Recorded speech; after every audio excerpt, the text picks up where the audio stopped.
Hey, Hey, how's it going? good. Good. I just pressed record, just so you know. Oh, perfect. We are. We're live. Yeah. Quiet on set. Yeah. Good afternoon. Afternoon. It's good to How are see you you doing? again. How are you doing? I'm all right. Just hanging in there. Getting stuff falling on me from this tree. Huh. But yeah, dude. So how you doing? Good. Excited to talk to you. You're my ninth, which is cool. Wow. Have you watched any of these? I haven't had a chance to actually. Gotcha. Well, But I'm kind of just- figured I wanted to go in kind of blind anyway, so then I wouldn't be like trying to match other people. So Yeah, that's true. I was sending my episodes to other friends as a reference. Ones that were more nervous. I think Block and Cam were a little bit more nervous to do it. yeah. And even kind of express that. So I was just like, usually it settles into a really nice conversation around like minute 3 or 4. You know, there's like a breaking of the ice phase that needs to happen. So Sure.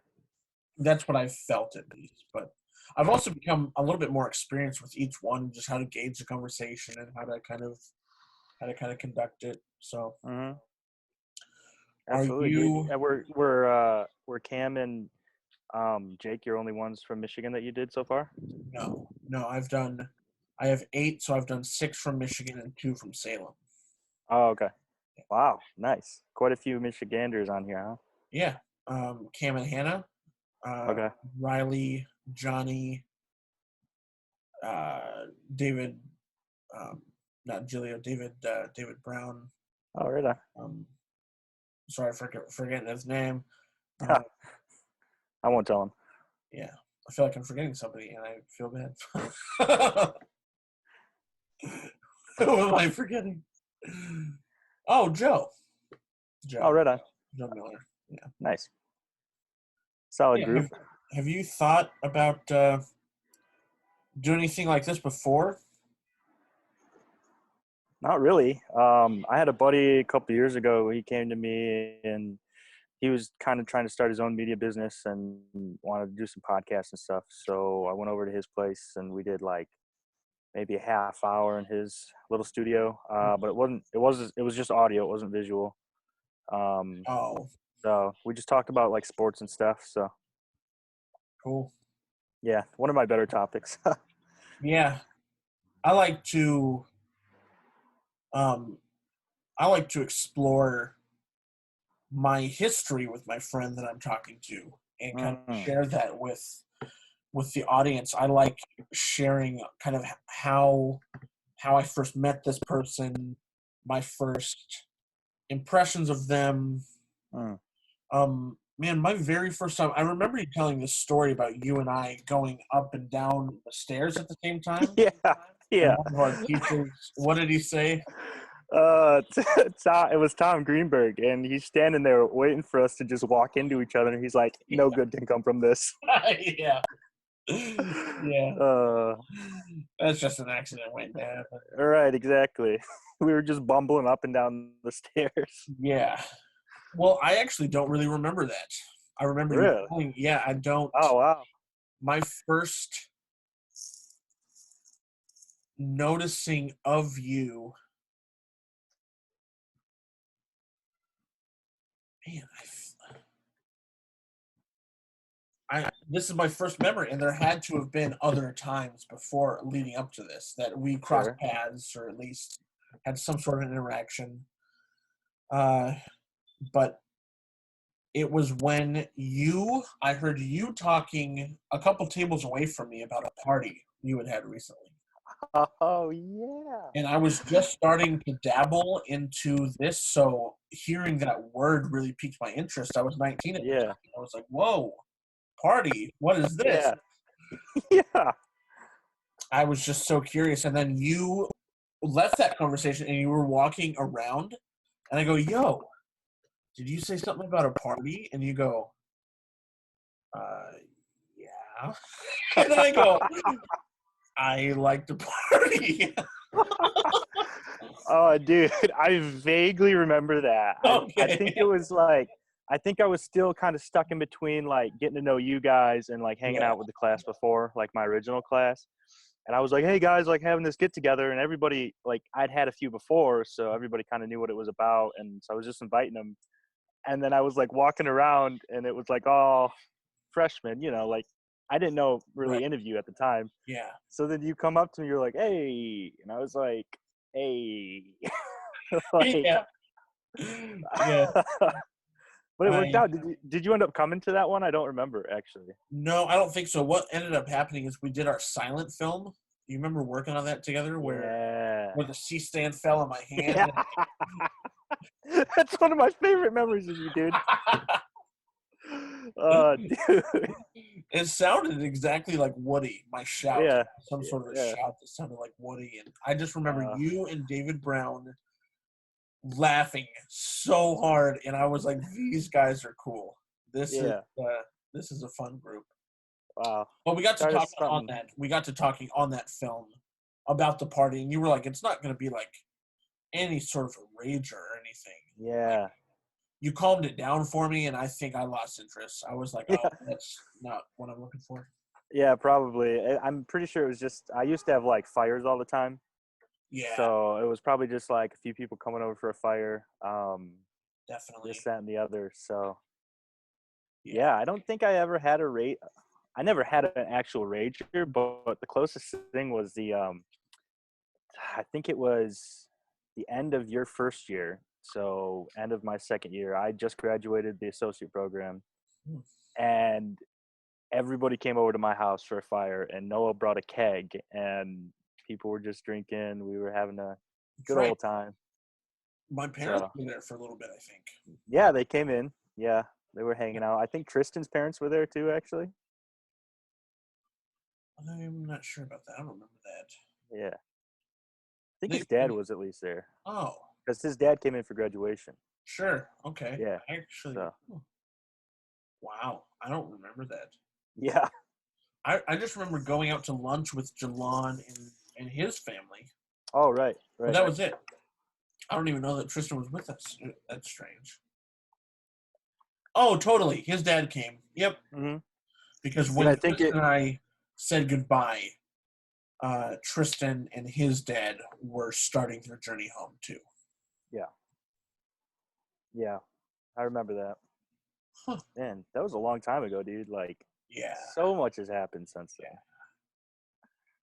End of 2015. I mean, the end of this year will be 5 years. That's insane. Yeah. Like, so much happened in that first year, and then so much happened since then, and it's unreal. Absolutely. So what's your social life like right now? Being 4 years graduated from college. Yeah. Not totally speaking about quarantine, but kind of fitting Right. that into my question. I mean, so pre-quarantine or whatever you want to call it. So actually about the same time we were talking about, so it wasn't the end of 2015, but the beginning of 2015, I started going to a new church, which, you've been there, Point. Chapel Point. And I really started getting close with a group of friends from there. And they kind of took over my social, well, it was kind of three groups. Like I had my pre-college friends who I kind of grew up with in church, some from high school. I had my college friends, and then I had all these new friends from church. Hmm. And so it's kind of those three groups moving forward. And then I graduated, stopped seeing a lot of people from school, just because, life moves different directions. But I still see some of them, once in a while, and it's really good to see them. But mainly it's just church people, and then some people from, before, probably pre-2013, I would say, is when my life kind of really took a different path. When I Okay. started Compass and all that. So Sure. yeah. So yeah, but I mean, I keep very busy. I'm a very social person, as you know. So Yeah. I like, Constantly traveling. yeah. What was your traveling situation like in 2019 alone? Like 1 year, what did you go to? Ooh, I think I added it up. I was in 20 different states. I went to Israel. Yeah. Yeah, dude, I was all over. Some of it was for work. My job has me traveling a lot, but some of it was just for pleasure. So Yeah. yeah, So dude. work film related? Is that why you're Yeah, so well, kind of both. Terry Marsh, who we went to school with. Yes. I helped create a short film with him, and Mm, that was down in Indiana. So I was back and forth between there very often. wow. Um, and then my full-time gig is Grand Valley State. I travel around with their teams and film sports highlights. So that's more on like the TV side of things. Um, but Yeah. yeah, so between those two, I mean, I know it was crazy. The weekend that we started filming for Terry, I had to work for Grand Valley. So Friday, I drove to Indiana. I filmed volleyball. I drove up to Wisconsin. The next day, I filmed um, more volleyball. I drove back to Michigan. The next day, I was down in Indianapolis, and we were starting to shoot. So it was crazy, Wow. but it was really cool. I love traveling, and both of those things, you know, being on set and filming sports are kind of like my passions. So it was a really big blessing to be able to kind of cultivate both of those and also travel basically around the country. Yeah. Yeah. So traveling, what about traveling do you like? Is it the journey, like getting in the car and freaking, making a pit stop by the gas station? Is it like the small things that just Yeah, it's kind of everything. Like I really like the small things. I love I think one of the biggest road trips I did last year was down to Texas. I drove with Sam Hendricks. yeah, I made that Uh drive. Yeah, yeah, that was for work.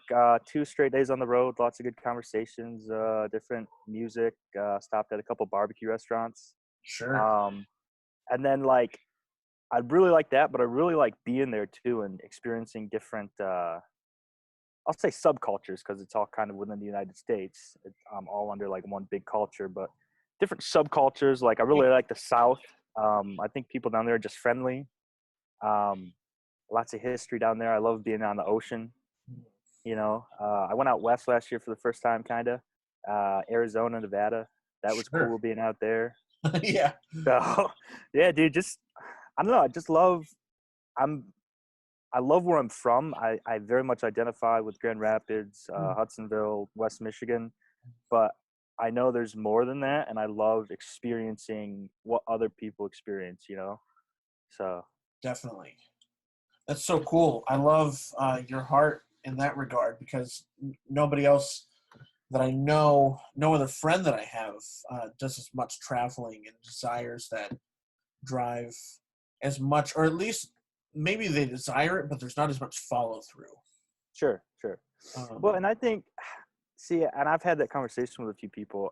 I think I've been really blessed in the fact that like I have a job that allows me to travel, um, and just with my job, it kind of the different hours and not always it's not a typical 9 to 5, right? So I might have a few days off here where I can go travel because I'm not tied down, and that's really cool to me. you find yourself,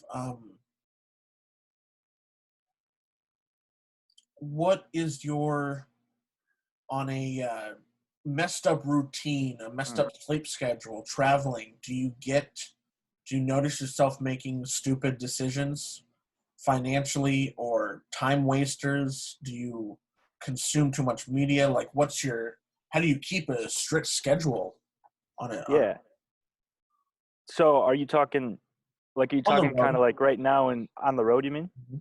Oh, um, well, it kind of depends. Like for work, if I'm working, you know, that you have to be there by this time, start filming by this time, and then you have free time at night. Sometimes we have free time, like we have whole days off. Had me and a buddy were in Minnesota September last year, and we had a whole day. So we just went and traveled around Minneapolis. So it's pretty cool. You don't really schedule doesn't get too wacky. I mean, you kind of just know what you got to do, and then you do some fun stuff in your spare time. Sure. Traveling on my own, like for leisure, might be a little different, but I still like to get out and experience as much as I can. So I don't like to sleep in too late, or I feel like I'm missing something. Like, why would I go and travel to this place if I'm just gonna sleep? I can just do that at home, you know. Yeah. So I slept in Nevada one time. yeah, right. It's just like sleeping here. Yeah. Yeah. Well, cool. Uh, I had another question for you, but I lost my train of thought. So you're in quarantine right now with your family. yes. Yep. Are your parents considered high risk? Um, to an extent, they're both in a higher risk age bracket, but they're kind of at the lower end of that. So Yeah. we haven't been too worried about any of that. My sister's pregnant, and I think, from what I heard, at least at the beginning, pregnant women were a little bit higher risk. Mm. But thankfully, we haven't had any health scares with anybody, so it's been pretty good. Good. Good. Yeah. I mean, I consider my dad kind of the same thing, just with being 57 and having had a heart attack at 50 and Mm, the potential for heart disease there. So, right. Yeah, it's definitely scary, you know. yeah, I've thought about using that as kind of an excuse for not going back to work, but Mm, at the same time, work is taking the proper precautions. right. Not perfectly, but that's okay. We're adjusting. Mhm. So as long as we're doing that, I think I think things should be good. Things should be safe. Okay, that's great. Yeah. What when did they open up for you? The April 26th. Oh, wow. Okay. Is that in like because you work at a restaurant, right? Yes, I'm a cook. Correct. Okay. So is that are they allowing people to come in and eat, or is it still Nope, just takeout orders? It's still okay. just take out. Um, they should be soon opening it up to 25% capacity to Oh, eat it. okay. How do you feel about that? I don't want that. I don't like it. Mm, Because the things that we don't properly follow, wearing a mask all the time. mm, Um, Now we have more eyes on us, and we would have to more people come in, and we have to tighten down. And right now, it's really easy money. mm, It's like uh, really dead air a lot. You're only getting orders at lunchtime and at dinner time. mm. It's and I'm working 8 hours. I'm doing 10 to 6 or 3 to 11 usually. Mm. So most of that time is just finding cleaning projects and stuff like that. Yeah. But I'm not always Yeah. wearing a mask and stuff. Right. Um, so I don't like it. Mm. Right on. Yeah. Yeah. Do you work like 40 there, or Yes, they okay. are offering that. That's good. Usually it'll be like 36 or something close to that, with some tippage on our paychecks. Hmm. Um, they what was I going to say? I found out a way, I think, to like if you don't work 40 hours, if say I work 36 and I'm losing 4 hours, I can claim unemployment for those 4 hours Oh, okay. and still get the grant, the $600 grant, Really? just for that. Yeah. Wow. Um, I claimed Sunday and still haven't gotten anything. And it's Friday, so Okay. um, Did you have like before you went back to work, was it pretty easy for you to get on unemployment and do everything out there? Like, Yeah, it happened. yeah. It happened so quickly. Okay. Yeah, I know Michigan's been having some pretty crazy issues with their unemployment, and well, I think we have the highest unemployment rate in the country. So Oh, yeah, yeah, our computer system or whatever is just bogged down. They can't handle all the processes. I didn't know that about Michigan. I'm really happy I'm not there. Yeah, The time. yeah, it's not good here right now. I mean, there's a lot of, you know me, I'm a very political person. Um, I will try to keep this as non-political as possible. But from what I'm seeing is just a lot of political unrest on both sides, and it feels like it's coming to a point where something's going to happen. Somebody on one side is going to do something stupid, and we're going to be the tipping point for the rest of the country.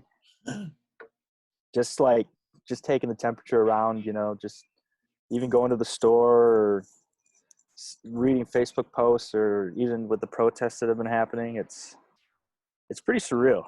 Yeah, it is. Yeah. People are like, So crazy times we live in. But yeah. these are only times that have happened within the past couple of months. Mm, So unexpected. I would expect something like this to be like a gradual incline or something, but sure. Yeah. it's just here. You're right. No, it happened overnight because I was actually supposed to go to Alabama for work March Oh, 12th. oh, And March 11th, the sports world shut down. And my boss was like, yeah, you're not going to Alabama. And I was like, all right. And then just like little things like restaurants closed, and then the lockdown happened. And it's just insane. how's the Win Tavern? Probably shut down. No, well, shut down to people inside, but they're still doing to-go orders. Oh, wow. Yeah. You still And go there? I do, yeah. Heck yeah, dude. It's one of my favorite places. And they, I don't know. I think you had already left when they opened this, but there's a place down on Baldwin called Bird Dogs, Yep. and it's just like chicken, hot dogs, all that kind of stuff, and it's owned by the same people, Yeah, and super good food. good. Yeah, dude. I was in talks to go be a supervisor over there at that restaurant. Really? They were opening it up. They were like, "Hey, we got our first draft of the logo and stuff." I got to see them very early workings of that Bird Dogs. Wow, that's really awesome. I got to see them like bringing fried chicken in the back and just having all of us taste it at the Win. Just be like, "Oh, I like this over this," and just like, Yeah. Wow. So I was part See, I consultant. didn't realize you were still here when they were going through all that. So that's super awesome. It would have been interesting if you had taken a supervisor position there. If things would have changed, you would have still been living around here. True. Yeah, I know that would have. That would have been really interesting.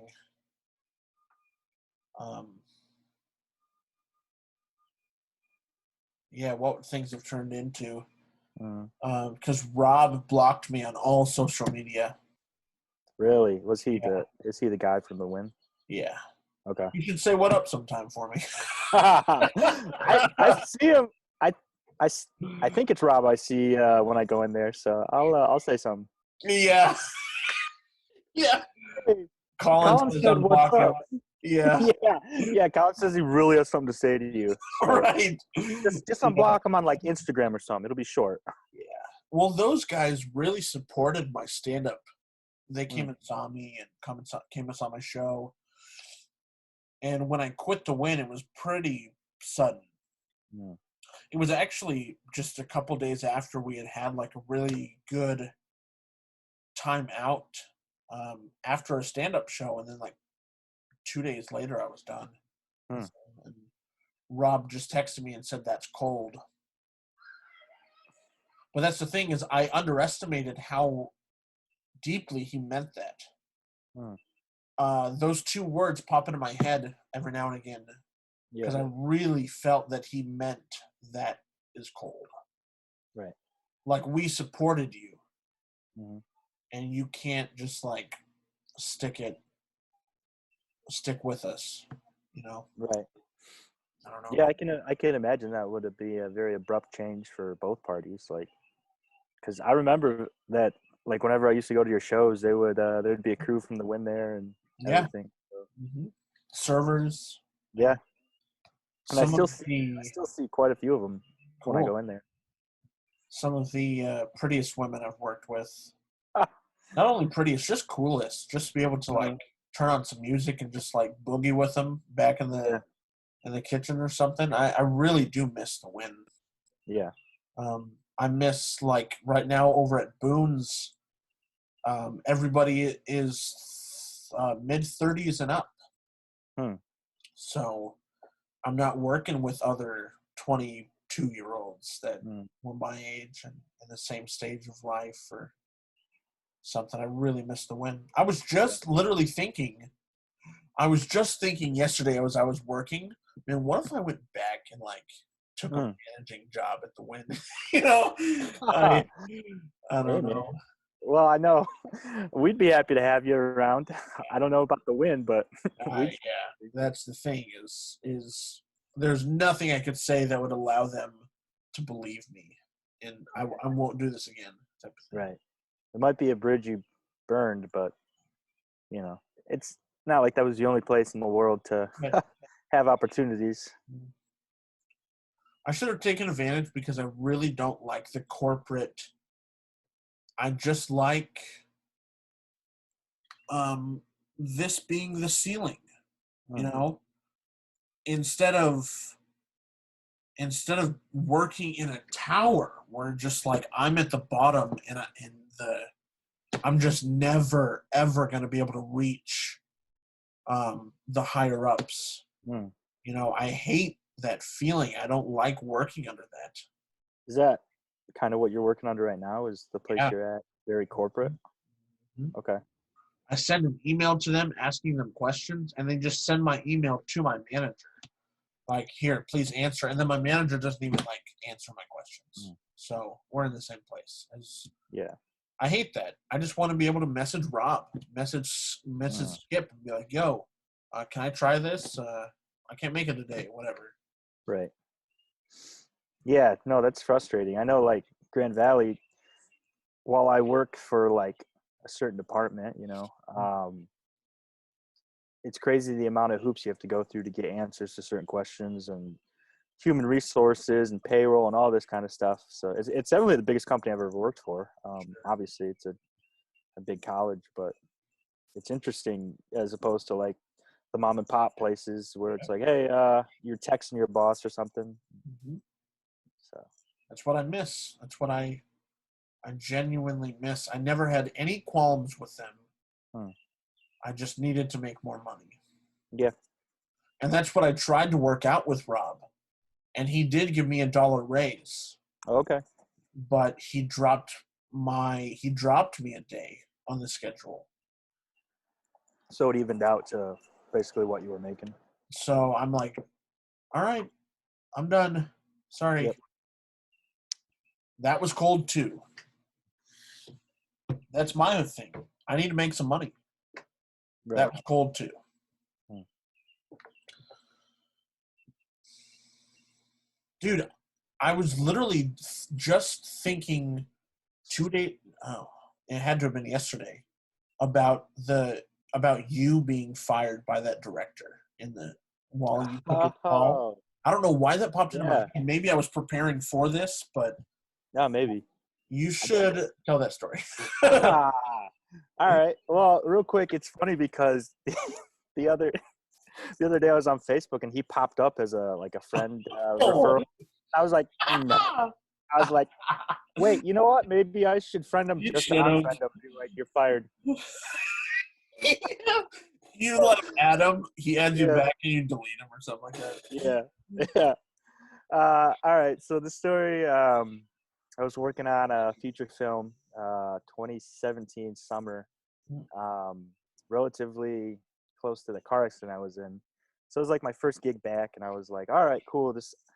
And I was actually really nervous going into it, and I don't know why, but I was praying about it. I was like, God, like, help me to do good, right? I was pretty big position second AD. No, that's not true. I was second AD. Steve Bailey was my second. All right. So anyway, first couple weeks went off without a hitch. Everything was going good. Everybody said I was doing a good job. Worked really well with the crew. It was a great experience. And then one night, I didn't send the call sheet. I sent the call sheets out a little late. I had a few issues on my end, and then I sent them out.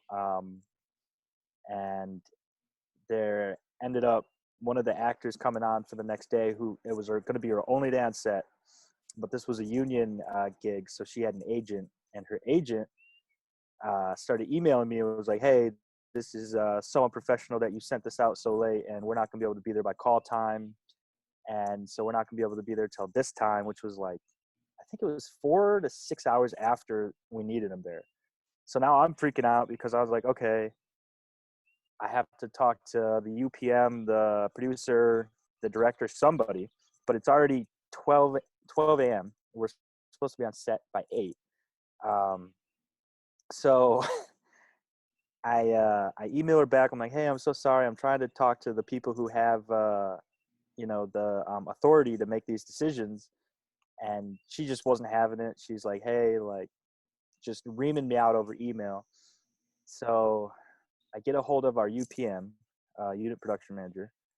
And I was like, hey, so this is happening. And she's like, okay, well, you have to call or text Ari. Ari was the director.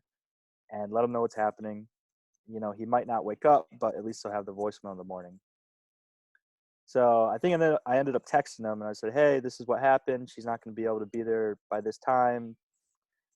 I don't have the authority to do that. And so he called me in the morning as I'm getting in the shower. He's like, all right, send me the email correspondence between you and this agent. I was like, okay.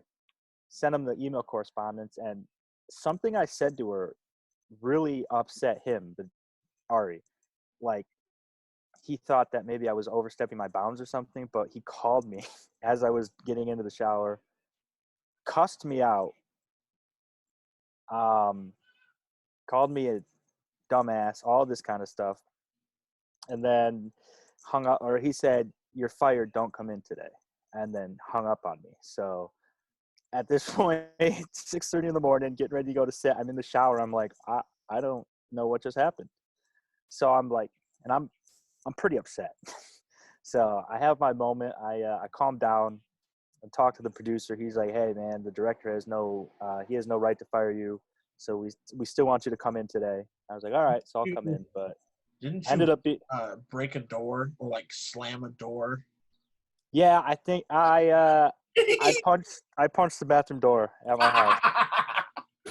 It still doesn't close right to this day. Yeah.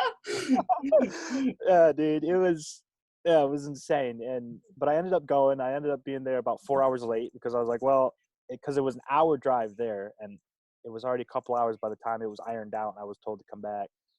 So I was like, all right, but it was just a mess, dude. It was like a brick wall of like, hey, you're doing good, I'm,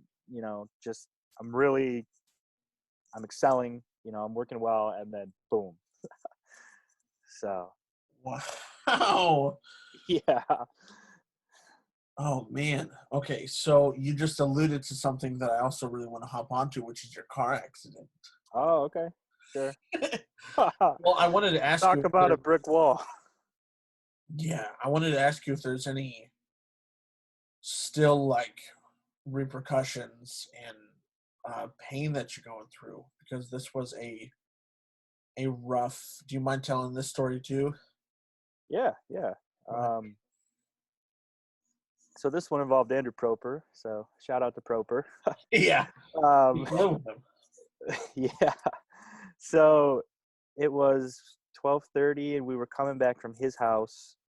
We had just picked up some stuff for him to stay at my house because we had an early set the next morning. We were doing a governor or a commercial with the governor or a candidate for governor, and we stop on Baldwin, and all of we stopped at this red light, and we were hanging out talking. I think we were singing along to Taylor Swift or something. And next thing I know, I'm coming to, and there's a cop and an EMT standing over me, and we're on the side of the road.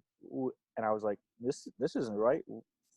Why am I on the grass? Like, and I kept talking to Andrew. I was like, hey, why are you here? And he was like, oh, we were going to go to your house. I was like, no, why are you in Grand Rapids? Because he had been living in Detroit at the time.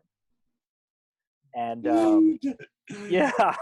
So then I asked the EMT, I was like, what happened? And him and the sheriff said, you got hit by a drunk driver and he took off down the road. And I was like, oh, right on, dude. So they took us both in the ambulance to the hospital, and they discharged both of us that night. Andrew was a little bit luckier than I was. He a few bumps and bruises, a little sore, but no worse for the wear. But for some reason, I don't know if it's how the car hit or where the car hit or what happened, but I couldn't walk for a week. Whoa. Yeah, like it was pretty unreal. And then once I was able to like start getting up and walking regularly, it was pain every time I would get up, and I couldn't go back to work for over a year. Yeah. In the job I had, because it was a very like up and down motion repetitive job. Yeah. Getting in and out of cars. Right. Yeah, exactly. So then that was just about 3 years ago now. It was June 2017. Sure. So now, oh, go ahead. I did not hear about your accident until probably 4 or 5 days after. Really? Okay. And I was so upset when I heard about it because I hadn't heard about it. Yeah. Not specifically it's you. It was just like my roommate, Stephen Proper, knew the whole time. Hey, you hear about Brandon's accident? I go, what? He goes, yeah, it was actually really bad. I go, when was this? He's like probably 4 or 5 days ago. I think because I didn't. Well, I was pretty laid up the next couple of days for sure, so I didn't talk to too many people. And I didn't post about it on Facebook, but I think I remember you calling me, and you were like, "Hey, are you alive?" Something along those lines, dude.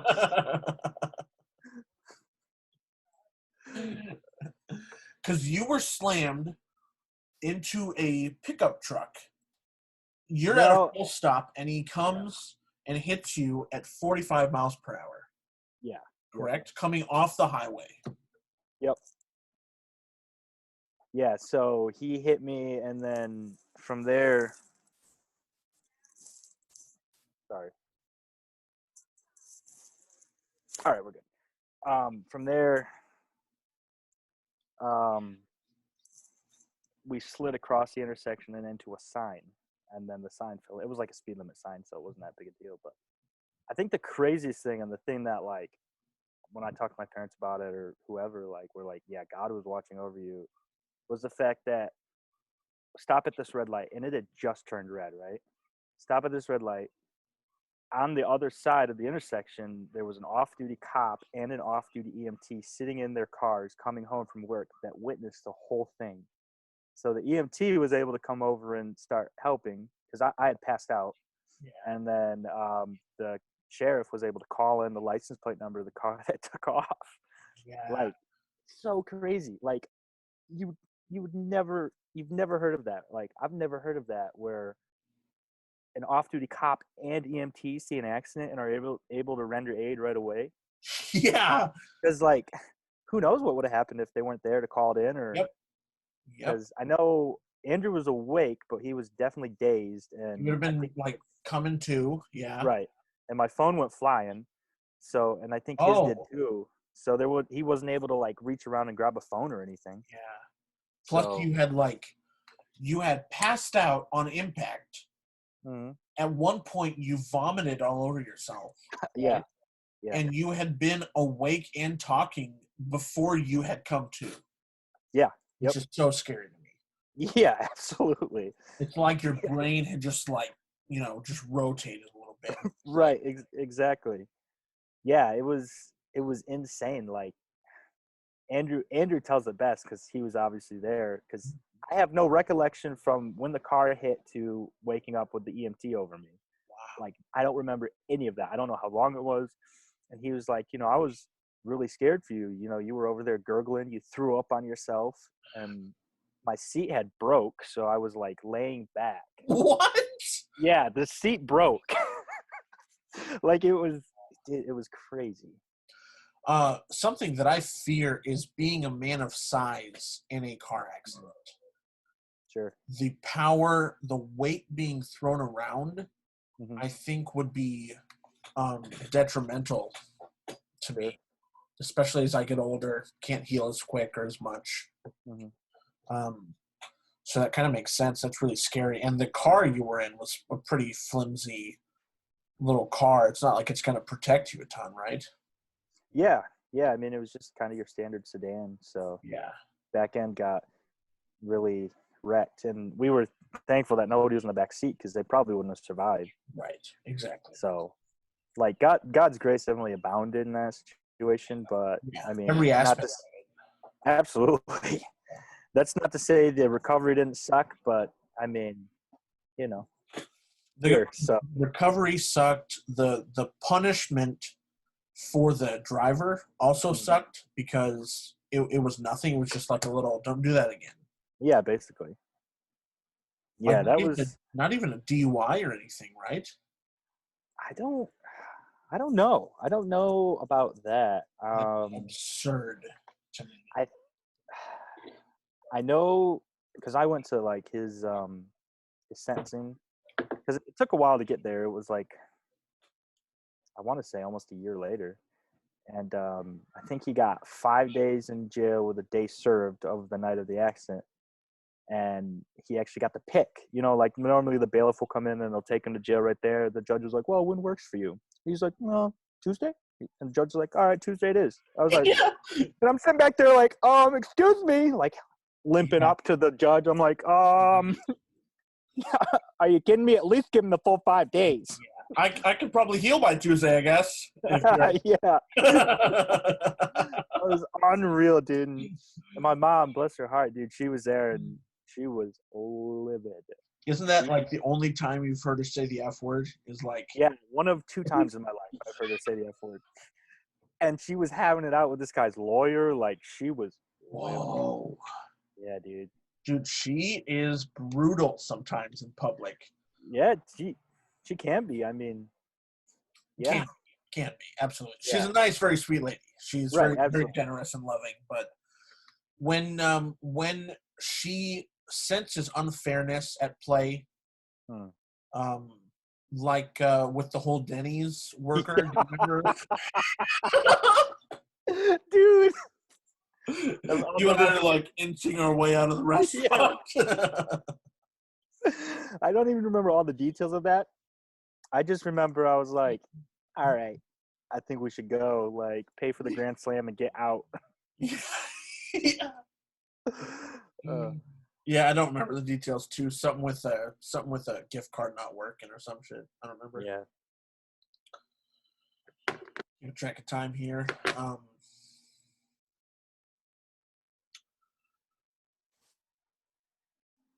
I don't want to repeat myself because Sure. I tend to talk about the same things every podcast. I don't want to do that, but I'm trying to share my friends with my friends and kind of with this podcast. I'm trying to be a better active listener. I'm trying to create content that I cannot create in studio or go rent out equipment from CCTV. Sure. That type of stuff right now. So yeah. Thank you so much for agreeing to do this, and it's always such a pleasure to talk to you. I'm not totally ending it yet, but sure, yeah.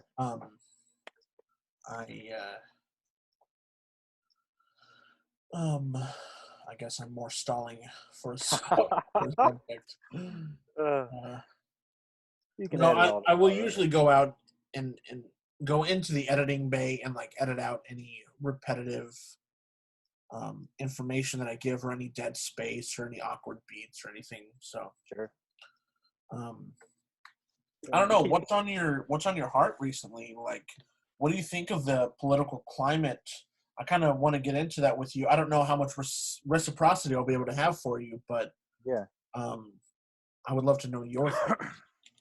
um, yeah, it's an interesting question because I have a lot of thoughts, but I know I want to be respectful, and I know people are gonna be watching this, so. But um, no, I think it's like you said a little bit ago when we were talking. Like the brick wall we hit was unreal, and I think I've seen a lot of people become afraid. And somebody actually said it really good. There's someone I follow on Twitter, and she said that basically the lack of God and like taking God out of our society has made it so that death is like the scariest thing. Whereas as Christians, we believe like we die, we go to heaven, we live in eternity, and we have that hope. So yeah, okay, we could get the coronavirus and it could be a bad case. We could die, but like we know where we're going. Whereas if you don't have that, that does make death pretty scary, you know? And even though everybody knows that you die in the end, and this disease only, I think I'm trying to think of the current numbers, but it's like a 99.2% like recovery rate. It can still be pretty scary, to someone who doesn't have hope in Jesus. So Yeah. I'm trying to be, because I firmly believe that the government has gone a little too far with some of what they've been doing, and I've been pretty vocal about that, but also trying to like be aware of other people and how they feel, and not scare people off of, you know, it's really a fine line, but like at the same time, you just gotta open up, and you gotta live your life, and you can't let the government be doing this, because while there's a lot of people dying from the disease, there's also a lot of people in Michigan, for instance, who have lost their small businesses and who are on unemployment but not getting any because the system's bogged down. So they're going to food banks, and Yeah. it's really this big mess that didn't need to happen, based on the severity of the disease. Yeah. So, No. you know, and so we're dealing a lot with that here because, I think Michigan has been kind of one of the harder hit states, at least with Yeah. lockdowns, and you can't do this, you can't do that. But it's Yeah. a learning experience. It's like a foot has come down on an anthill or something. It's Hmm. just like stomp. Like, even though those people with the businesses have not lost their lives, Hmm. they've still kind of lost their lives. Right, exactly. Their Oh, their livelihoods. yeah. Like, because the biggest thing Gretchen Whitmer likes to say is, we want, it's only essential businesses. And I get the thought process behind essential, like, okay, grocery stores, gas, hospitals, but your livelihood is essential to you and everybody who depends on you.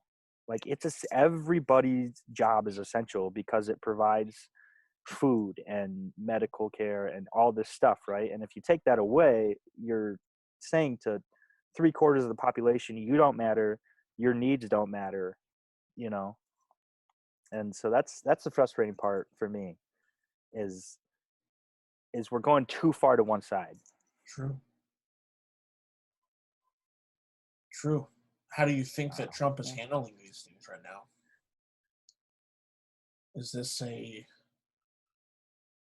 Um, I don't know. I think he did a really good job of closing down the border to China. I think maybe he could have done that a little earlier.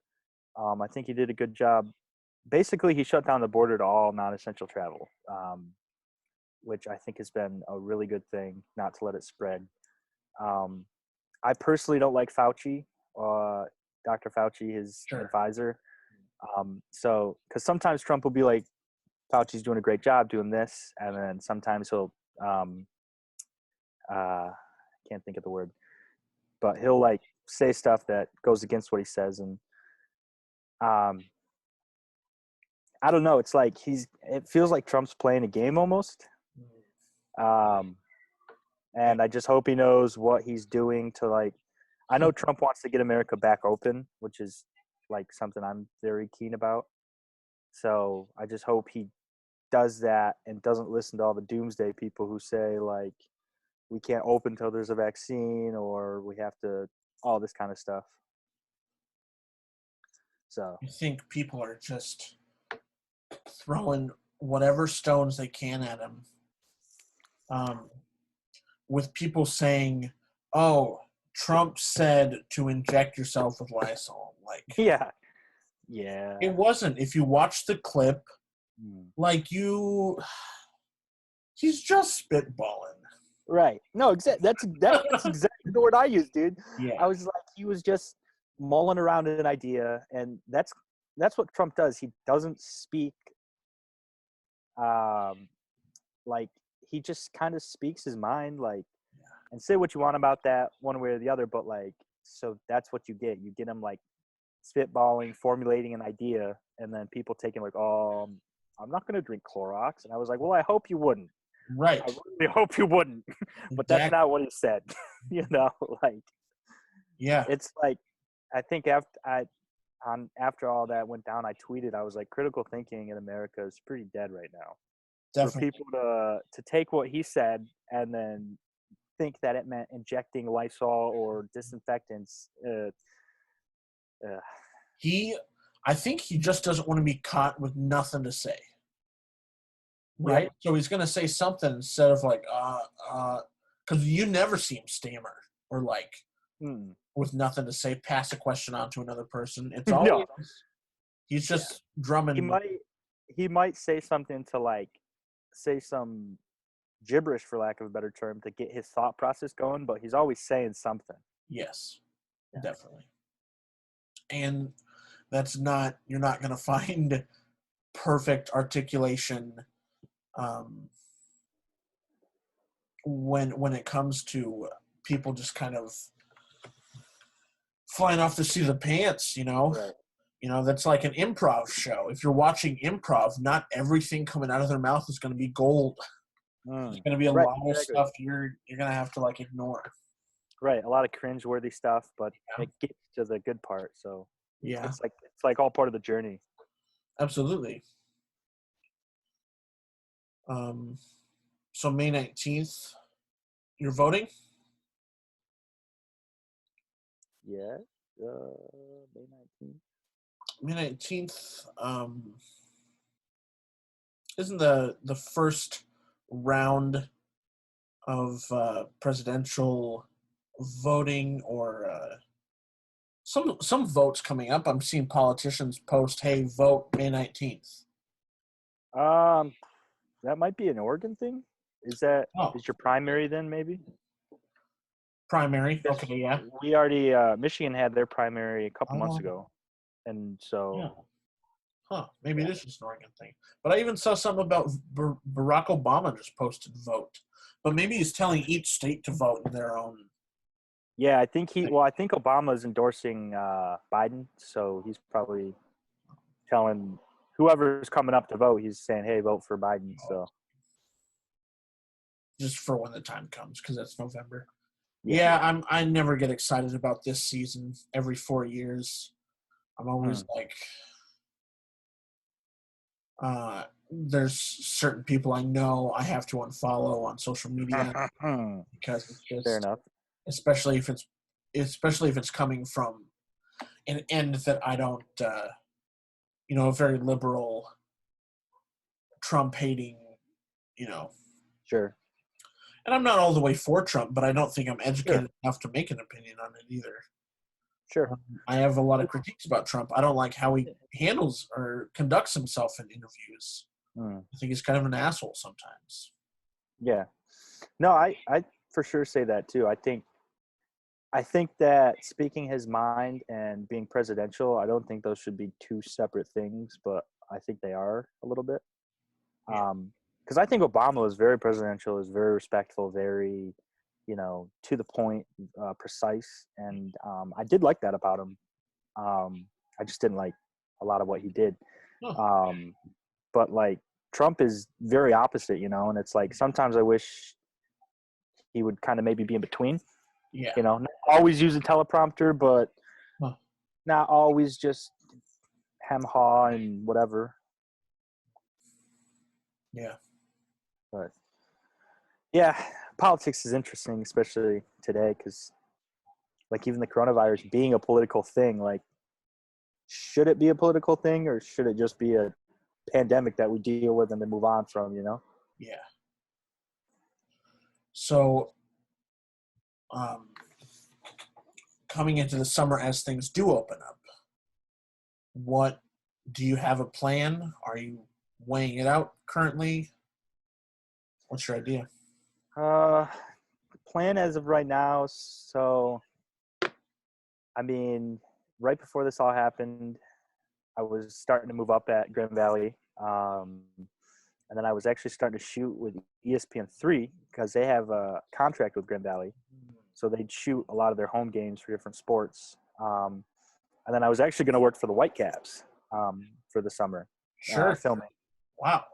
So sports is dead. So all of that is dead. So it's like, Yeah. So my plan right now is Grand Valley should, as far as I know, be opening back up in August. They'll be playing sports then. So be going back to that, and then ESPN 3 will be shooting again because they'll have their contract still. And then I don't think the Whitecaps will play this year, so that's kind of out of the question. But Sam Yeah. Hendricks, recently started a job at Fox 17, and his job at WZZM ABC opened up. For sure. And so I reached out to them, and they said, yeah, we'd love to have you, but we're in a hiring freeze. So as soon as the hiring freeze is done, I think I'll be the first on their list to call. Good. Yeah, so that's the plan right now. I really want to keep moving up in the TV world. And then I'll still be working with Terry on the side, I think. Good. Cool. He wants to do a feature film. You guys are working on getting that up and running? Yeah, he's writing it right now. So I think we're going to premiere our short film in September. And then we're going to go into pre-production, hopefully, and shoot next spring, probably. Nice. Yeah. Awesome. I was just about to ask what work of yours can I share? Can I show? Can I plug? Yeah. Actually, can you hold on 1 second? I'm going to plug in my computer so I don't lose you. For sure. And we can edit this out, right? Yeah. All right, cool. 1 sec. Yeah.